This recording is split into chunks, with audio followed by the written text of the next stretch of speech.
Hi friends, మనం గరహా market లో ఉన్నాము. నేపాల్ బోర్డర్ బీహార్ దగ్గరలో ఉన్నాము. మనకు విజయవాడ నుంచి కస్టమర్ వచ్చారు ఒక లోడ్ గేదెలు కొనడం కోసం. చూడొచ్చు క్వాలిటీ ఎలా ఉన్నాయో. ఈ రోజు 23 ఆదివారం రోజు 10 అవుతుంది టైం కూడా చూసుకోవచ్చు.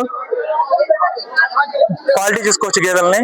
ఇక్కడ అన్ని రకాల సైజులు క్వాలిటీలు ఉన్నాయి, చిన్న పెద్ద అన్ని రకాలు ఉన్నాయి. మనకి ఇక్కడ చెక్ చేసుకోవచ్చు. 80,000 దగ్గర నుంచి 1,40,000, 1,50,000, 2 లక్షల వరకు కూడా గేదెలు అనేవి దొరుకుతాయి. మీకు చూసుకోవచ్చు హైట్ కానీ ఇది ఫస్ట్ లాక్టేషన్ లో ఉంది, ఈ థర్డ్ లాక్టేషన్ లో ఉంది, ఈ సెకండ్ లాక్టేషన్ లో ఉంది. సైజ్ కానీ క్వాలిటీ కానీ గేదెలు చూసుకోవచ్చు. మీకు కావాలంటే ఇటువంటి గేదెలు కావాలంటే ఈ స్క్రీన్ మీద ఉన్న నెంబర్ కి డైల్ చేయగలరు. ధన్యవాదాలు.